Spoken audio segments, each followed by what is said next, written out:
O que me incomoda vamos dizer, nesse cenário, nesse momento, é que nós estamos há 2 anos discutindo se tem orçamento secreto, se não tem, de quem é a culpa, de quem não é a culpa, só que a gente não conseguiu ter nenhum debate para dizer assim, vamos melhorar a eficiência disso?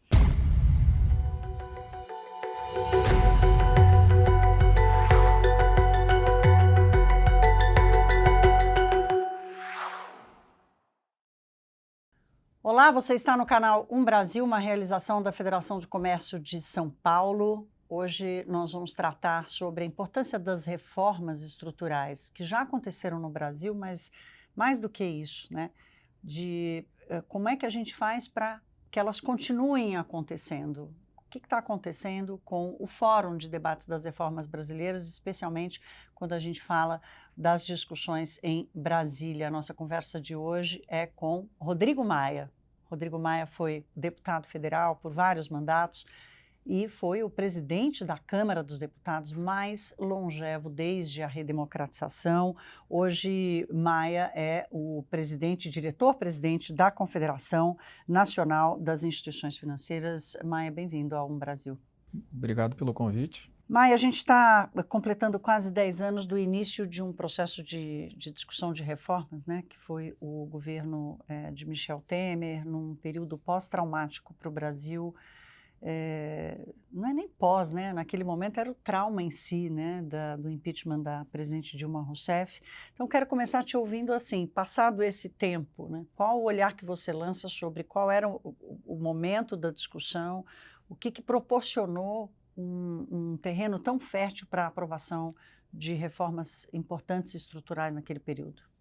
Olha, eu lembro que ali começa em 2013, né, com aquelas manifestações, depois vem a eleição de 14, né, onde o processo já caminhava para uma derrota do PT, mas acho que o nosso campo aqui, o campo que eu fazia parte à época, mais da centro-direita, né, naquele processo liderado pelo agora deputado Aécio, acabou que, do meu ponto de vista, né, a crítica que eu sempre faço, nunca compreendeu o papel correto, né, de contraponto ao PT naquele momento, se misturava um pouco esquerda, centro-esquerda e não tinha ninguém à direita, né?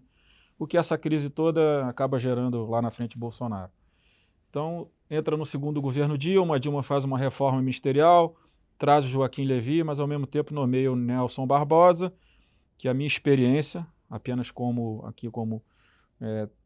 a pessoa que estava ali olhando pelo lado do parlamento, as relações entre os dois ministros, um ministro foi nomeado para matar o outro, né? Quer dizer, o Nelson Barbosa e o entorno do PT inviabilizou qualquer possibilidade de reformas e aí gerou, né, nós tivemos aí 2 anos de recessão, tivemos anos anteriores, né, uma ampliação brutal do gasto público no Brasil, do crédito, é claro que em proporção diferente agora, porque as condições são diferentes, mas com as mesmas... Era artificial, né, naquele com momento.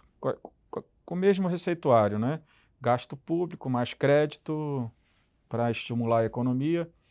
Bem, gerou aquela crise. É engraçado que hoje as pessoas, quando tentam analisar o governo do presidente Michel, olhando de hoje, né, olham dados, né, sem falar sobre o que veio antes, né?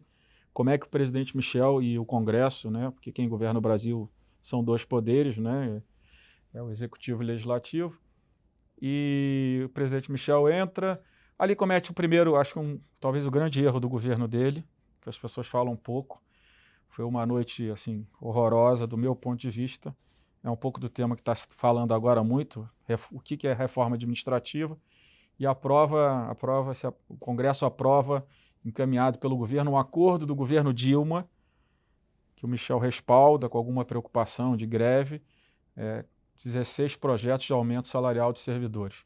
Eu acho que ali ele, de alguma forma, inviabilizou tudo que ele fez depois, né, porque os gastos de pessoal, mais o que tinha de previdência, foram crescendo de forma absurda. Mas aquele fundo do poço, 2 anos de recessão, se você olhar os gráficos, você vai ver que a recessão que nós tivemos ali, 15, 16, né, parecido com a recessão da pandemia, né? Então, um negócio muito profundo. E aí nós tínhamos pré-sal parado, não é isso? Nós saímos de um superávit primário próximo a 2% do PIB, caminhamos para menos 2%, né? Gasto público, mais fim do ciclo da commodity. Sem investimento nem público nem privado, né? Insegurança enorme.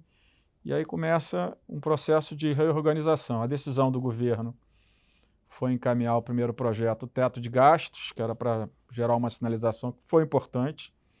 Claro que olhando de agora para trás é fácil falar, todos nós, tanto o governo quanto o Congresso, erramos em alguns pontos do teto de gastos. O primeiro dele foi a inclusão do precatório dentro do gasto do governo, porque isso, com o crescimento real dos precatórios, nós estamos vendo agora, estou dizendo que o erro foi de todos.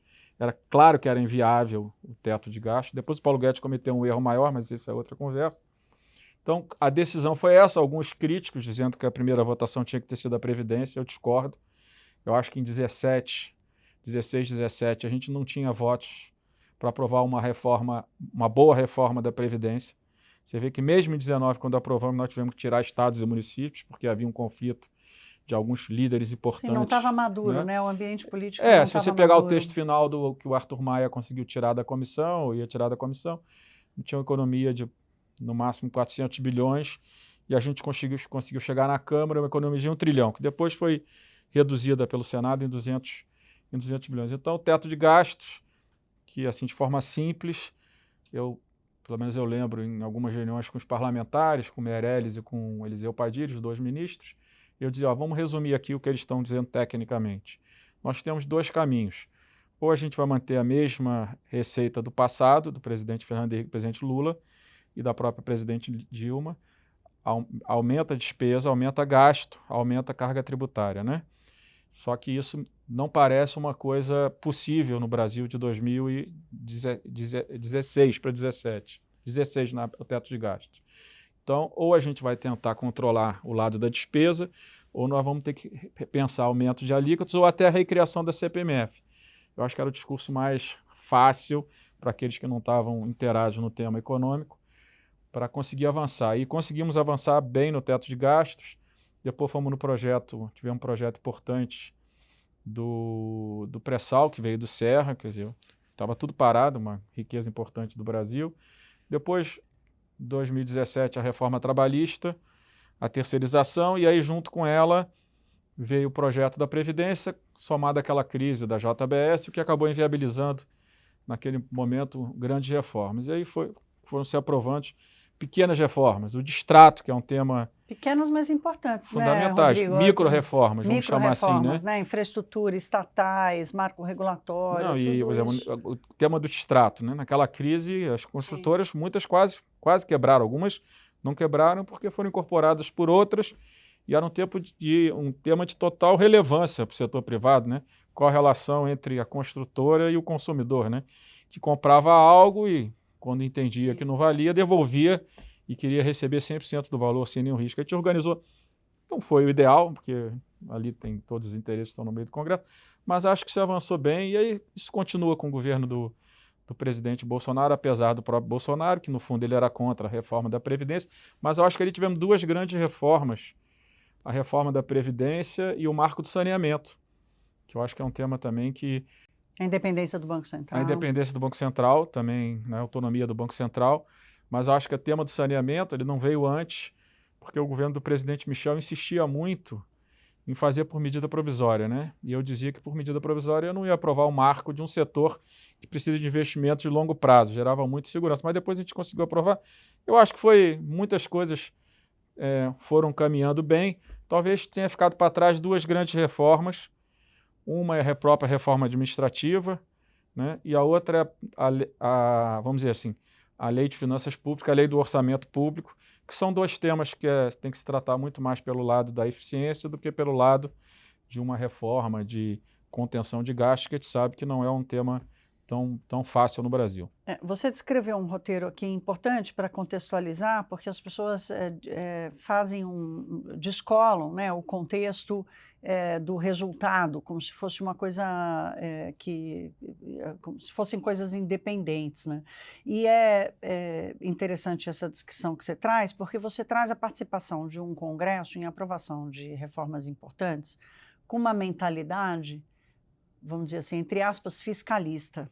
e que hoje não é possível fazer essa identificação, né? Hoje, pelo contrário, olha-se o Congresso Nacional não mais com um perfil de responsabilidade fiscal. E aí eu quero introduzir aqui o tema das emendas parlamentares, que foi uma coisa que começou a crescer exatamente naquele período, 2015, 2016, e hoje chega onde chegou, né?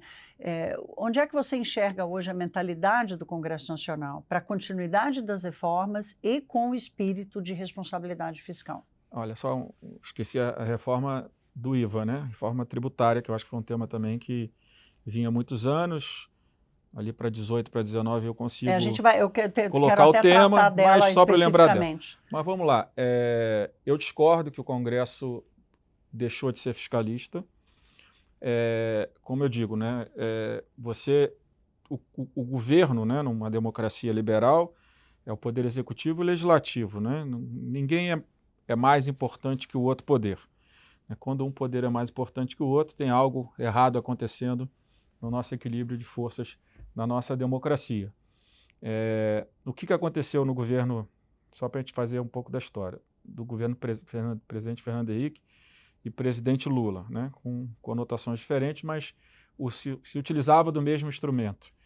O orçamento, na verdade, era todo autorizativo, o governo executava aquilo que interessava e usava a possibilidade de executar ou não o orçamento, a rubrica discricionária de investimento, de gasto, para negociar com o parlamento, para gerar um desequilíbrio. Nós não podemos esquecer que no governo presidente Fernando Henrique nós tínhamos medida provisória sem prazo, até o governo Lula nós tínhamos vetos que não eram votados, não é isso? Orçamento autorizativo, isso gerava um superpresidencialismo e um parlamentarismo, um parlamento, vamos dizer, enfraquecido e dependente do Poder Executivo. Enquanto foi presidente Fernando Henrique e presidente Lula, dois grandes quadros, né, fortes, com prestígio, o parlamento continuou submisso às orientações, com algumas mudanças. Conseguiu voltar a ter prazo de medida provisória, que aliás não deveria nem existir.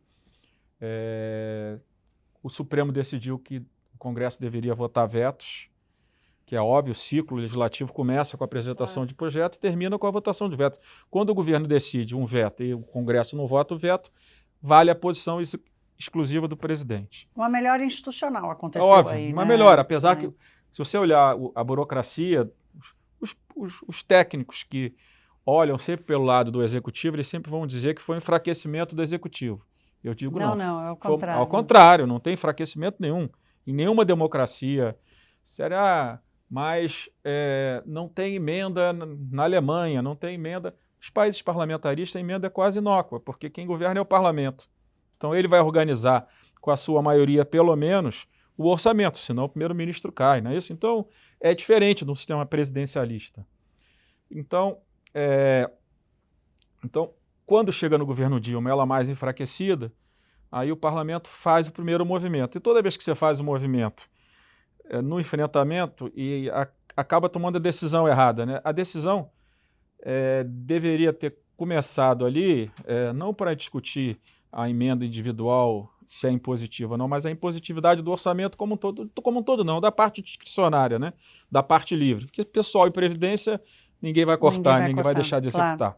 Depois, no governo Bolsonaro, quando teve o confronto entre Congresso, principalmente Câmara e governo, eu puxo a PEC que existia, que é o que tinha para trabalhar, para fazer algum enfrentamento ao autoritarismo daquele momento, e o que tinha era uma outra onda de emenda impositiva de bancada, mas dentro dela tinha a questão da impositividade do orçamento, que o governo Bolsonaro, depois da PEC aprovada, com os votos dos próprios bolsonaristas, o Paulo Guedes nunca quis regulamentar, porque eu acho que a burocracia nunca deixou regulamentar direito o que é orçamento impositivo, como é que ele deve ser organizado. Eu não estou dizendo que é fácil, porque de fato foi um tema que ficou quicando muitos anos ali, até hoje está lá e ninguém nunca tratou, que é a nova Lei de Finanças Públicas, que vem lá de 1960 e pouco.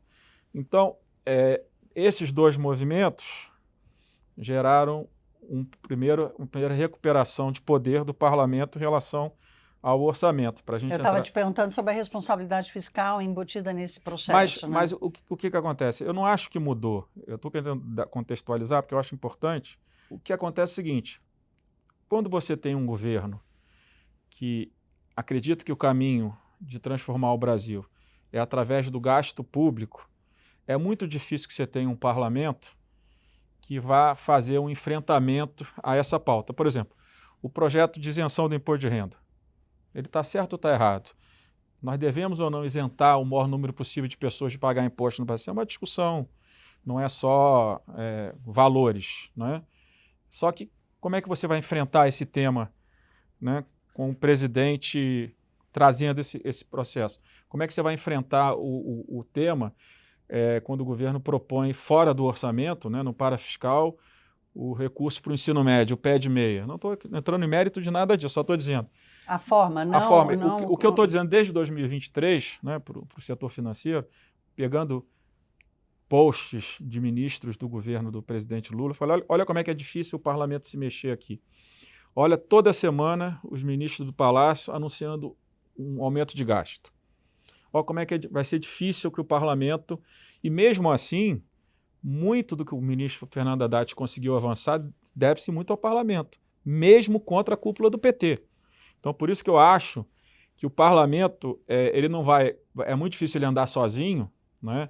No sentido, em tese, é o seguinte, as pessoas reclamam que o parlamento não é o poder executivo, mas muita gente, a gente demanda deles, pelo lado fiscal, essa atribuição, não é deles.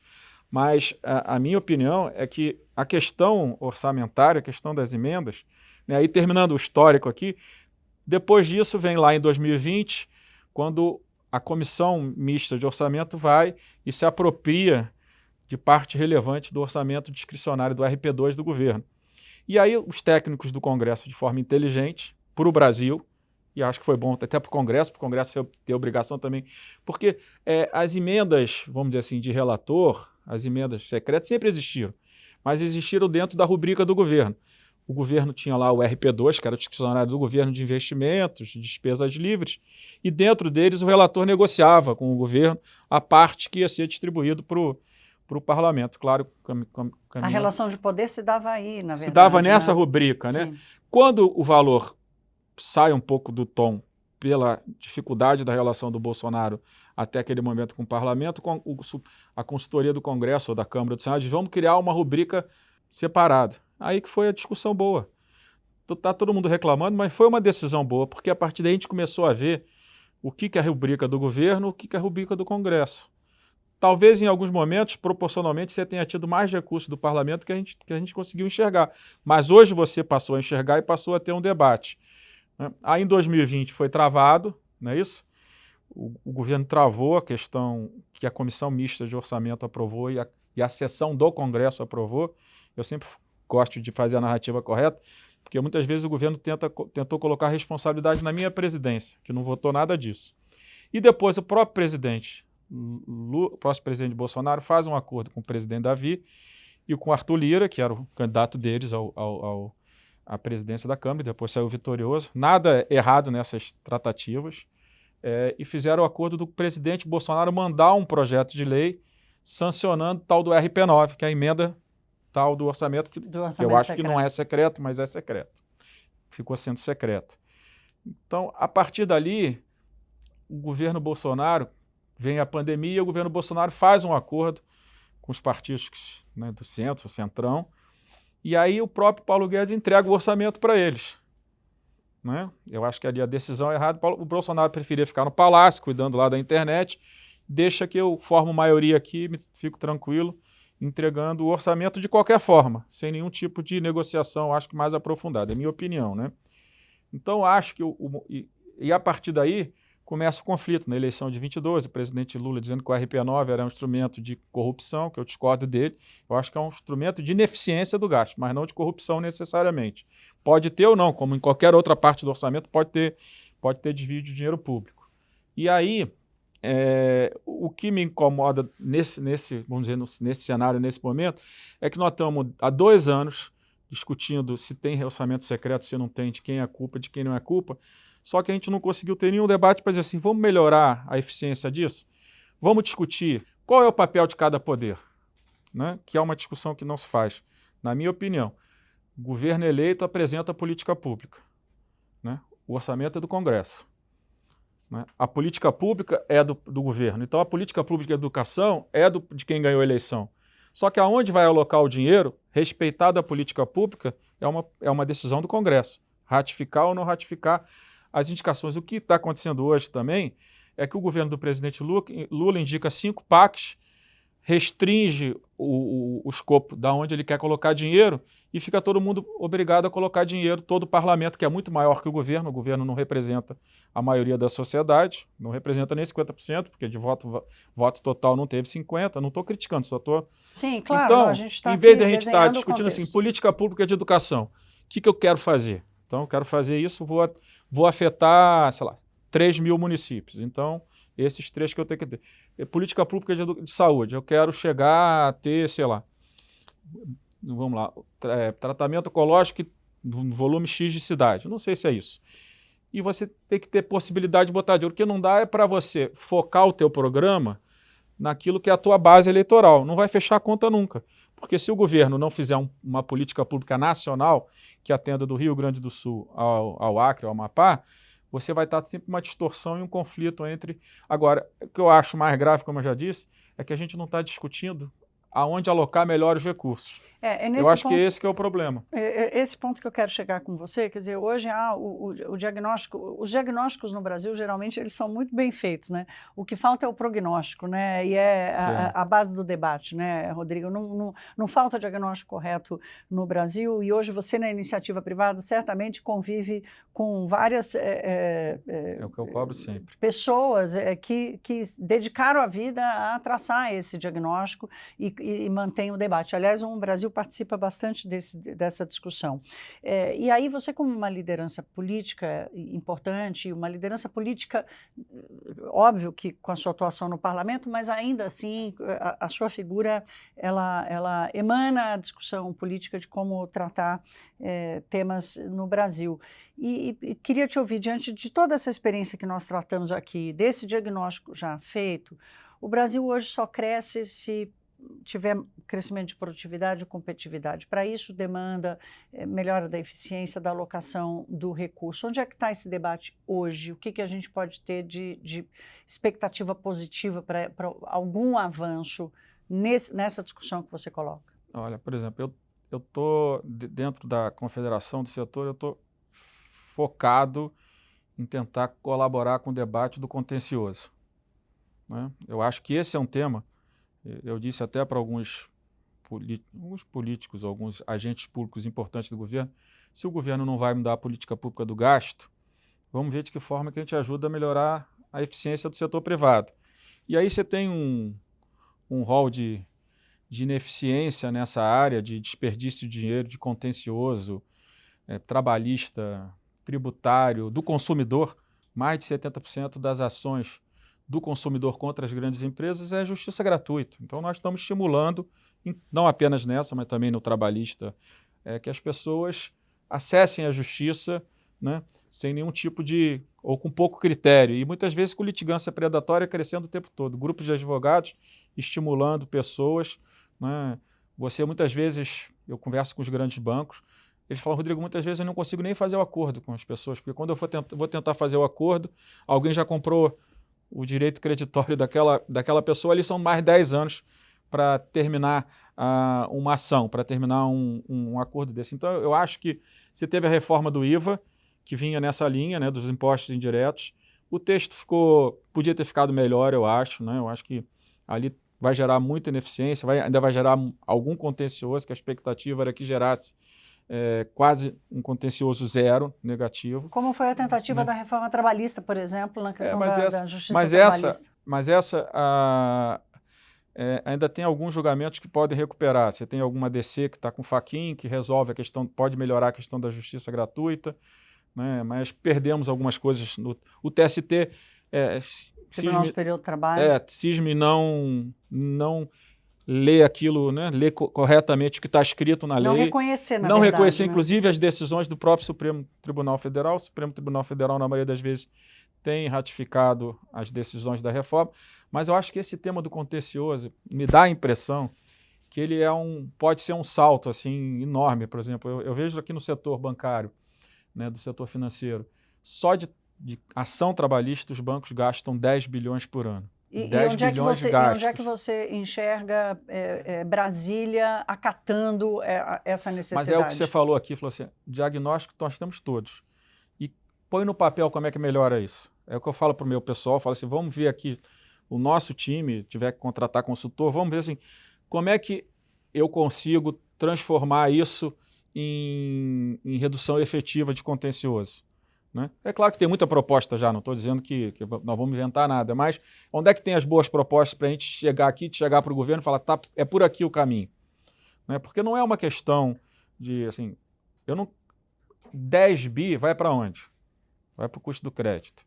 45% de alíquota de imposto de renda dos bancos, vai para onde? Vai para o crédito.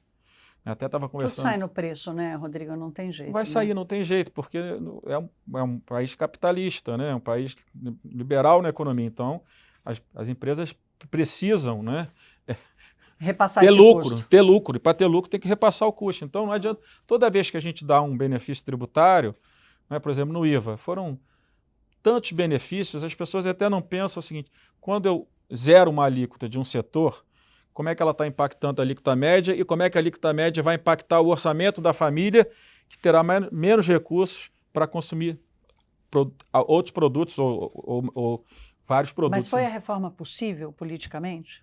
Certamente foi o que é possível. A gente não, se você pensar há 10 anos atrás, ninguém imaginava aprovar a reforma do IVA. Há 20 anos atrás, ninguém imaginava que fosse ter uma idade mínima da Previdência. Então, pelo menos os temas foram colocados e eles avançaram. Muitos setores queriam manter ou ampliar benefícios, foram pegos de surpresa na Câmara, principalmente, né? Quando as pessoas apostavam que o presidente Arthur não ia conseguir aprovar a reforma do IVA naquele final do primeiro semestre. Então, talvez isso tenha sido bom, porque aquele susto, aquele pessimismo em relação a aprovar, não tenha mobilizado muitos setores que também... Não estou discutindo certo ou errado, só estou discutindo que foi o que aconteceu. Então, talvez ela tenha saiu bem, né? Eu acho que o Senado veio bem. A lei complementar piora um pouco. O sistema dual é péssimo, né? Eu estou vendo na discussão sobre esse projeto, o segundo projeto do Conselho do IBS, né, dos impostos estaduais e municipais, como é que ele vai ficar, a pressão de fiscais. Outro dia eu fui pedir para um fiscal de São Paulo, que é do sindicato, para a gente ver como é que a gente conversava. Ele falou, Rodrigo, vou ver com quem conversa, porque o nosso grupo de trabalho tem 900 fiscais do Brasil, né? Então, como é que uma coisa com 900 pessoas vai para algum lugar? Então, eu acho que algumas coisas poderiam ter ficado melhor. Eu acho que se a gente tivesse tido um pouco mais... Quer dizer, é difícil julgar, por exemplo. Eu também não consegui votar a Previdência dos estados e municípios. Então, julgar de fora é mais fácil. Mas o IVA dual vai gerar muita ineficiência, na minha opinião. Porque... o problema não é um IVA dual onde a federação está respeitada nessa arrecadação de impostos.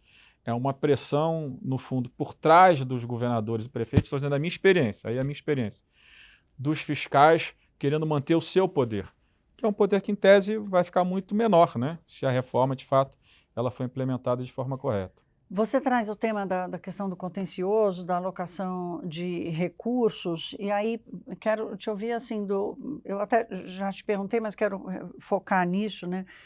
Qual é a aderência que você percebe do poder público brasileiro de tratar dessas barreiras? O contencioso é esse seu estabelecido aí o seu tema, mas como é que você enxerga a aderência do poder público de tratar as ineficiências e as barreiras para o crescimento no Brasil? Não, eu acho que que as pessoas pensam diferente, né? As pessoas querem chegar no mesmo objetivo por caminhos diferentes, e é legítimo e é democrático. Não é uma discussão. O que eu falo, a esquerda acha que garante prosperidade para a sociedade através do Estado, porque o Estado é o indutor disso. A direita liberal já pensa diferente. Então, são caminhos diferentes para chegar. Todo mundo quer que a pobreza seja menor, que a desigualdade seja menor, que a educação seja de melhor qualidade, que a produtividade do trabalho seja melhor para os trabalhadores terem uma renda maior, né? A questão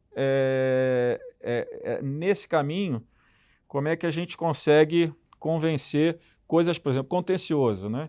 É óbvio que todo mundo sabe que se você reduzir o contencioso, isso certamente vai melhorar o preço dos produtos, vai melhorar a eficiência das empresas, né? A produtividade das empresas.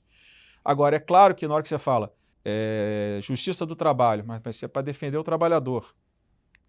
Tem dois caminhos para defender o trabalhador, né? Justiça gratuita para o consumidor, mas quem é que está acessando a justiça gratuita? São necessariamente aquelas pessoas que não têm condição, não têm acesso, ou são todos aqueles que, por autodeclaração, se dizem que precisam da justiça gratuita? Então, é saber como é que você vai equilibrar isso e como é que você vai superar esse debate. É o que eu falo, foi um pouco da reforma da Previdência, né? Não vai ter idade mínima nunca. Acabou que, em determinado momento, a reforma da Previdência tinha apoio enorme na sociedade. Tanto que muitos setores importantes do serviço público, né, da área de segurança, entre outros, trabalharam para ficar fora da reforma e não conseguiram. O único setor que conseguiu ficar fora da reforma foi o setor de educação, né, que aí não tem nada a ver só com o setor público, aliás, muito menos, é muito mais regime geral. Então, eu acho que é uma questão de sentar na mesa e você falou, diagnóstico, todo mundo sabe, onde é que estão as boas propostas, ou se ela não tem, como é que a gente faz para escrever isso? É o que eu falo, não adianta eu ficar falando que os bancos pagam 10 bi e tal, eu tenho que dizer como é que eu saio disso, como é que eu resolvo isso e como é que eu convenço a sociedade que esse benefício não vai ser incorporado no lucro das empresas ou dos bancos, né? Porque as pessoas, Rodrigo, mas você quer devolver esse lucro para os bancos? Eu falei, não quero, eu quero que o spread bancário do Brasil, o custo do crédito do Brasil seja menor, né? Quando eu reclamo que a alíquota de 45% é a maior alíquota do mundo de spread, né, de banco no mundo, e agora vai ser maior com esses dividendos de 10%, porque a alíquota efetiva vai, de fato, a 45%, a alíquota efetiva vai aumentar. Falei, olha, isso aqui vai aumentar o custo do crédito. E é engraçado que, ao mesmo tempo que o governo tem trabalhado de forma eficiente, através do Marcos Pinto, nessa linha de tentar reduzir o spread, aí necessariamente para um projeto desse ele precisa aumentar o spread. Em tese, aumentar o spread bancário.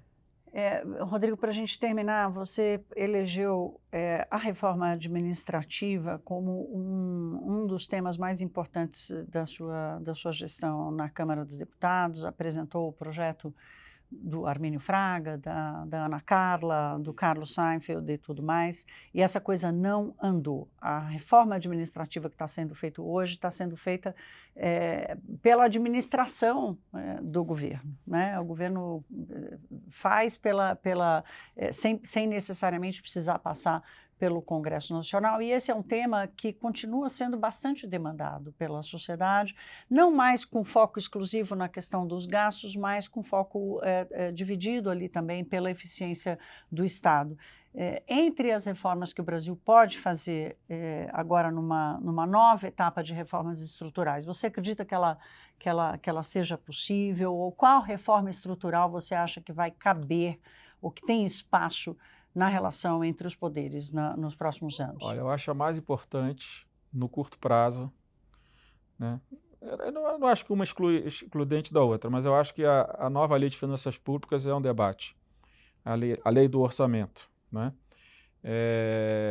Mas, Rodrigo, mas vai demorar para aprovar? Não tem problema, mas se não reintroduzir esse debate de forma mais objetiva, ele vai levar 30 anos, ele pode levar 5, pode levar 6, e vai chegar uma hora, né, que o próprio parlamento vai entender como é que separa prerrogativas, né? O que é do governo, o que é do parlamento. Acho que a questão da reforma administrativa, né, acho que a linha que o Armínio defendia com a Ana Carla, com o Carlos Ari, era a linha de tentar olhar mais pela questão da eficiência objetivamente, né, na questão de um projeto de lei complementar. O Paulo Guedes foi na linha de uma emenda constitucional, né? Como você falou, os governos, por necessidade, se você olhar o gasto público ao longo dos últimos anos, você vê que o gasto de pessoal ele vem caindo, né? O que você não consegue controlar é mais o gasto previdenciário. Então, se o gasto pessoal vem caindo, como é que você melhora, na verdade, a qualidade? Por exemplo, se a gente pegar a pandemia, né?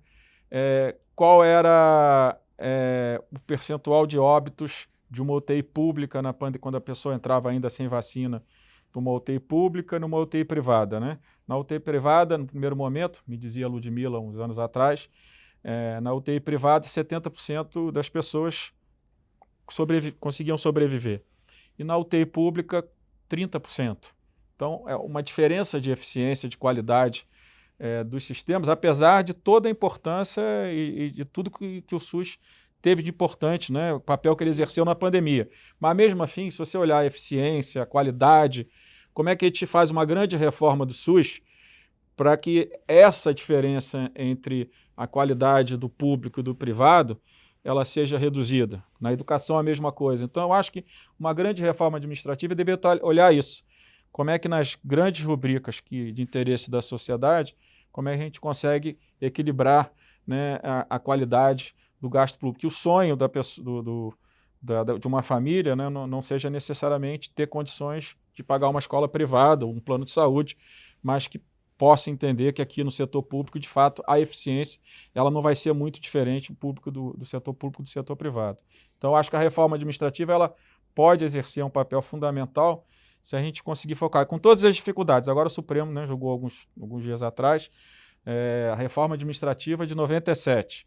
Então, o regime jurídico único não é mais uma obrigação. Então, você pode construir novas carreiras ou as mesmas carreiras através, né, de CLT, de outros modelos. 30 anos, né? Tudo bem, mas agora, se esse é o tema, vamos fazer de uma forma onde você não tem que ficar controlando por necessidade exclusivamente de fechar a conta do orçamento público, mas que a gente faça que esse gasto ele olhe mais por eficiência. Aí todas as discussões, como é que o setor privado participa, como é que uma OS participa, como é que uma OCIF participa, né? Como é que a sociedade civil pode participar da gestão pública, gerando ou agregando.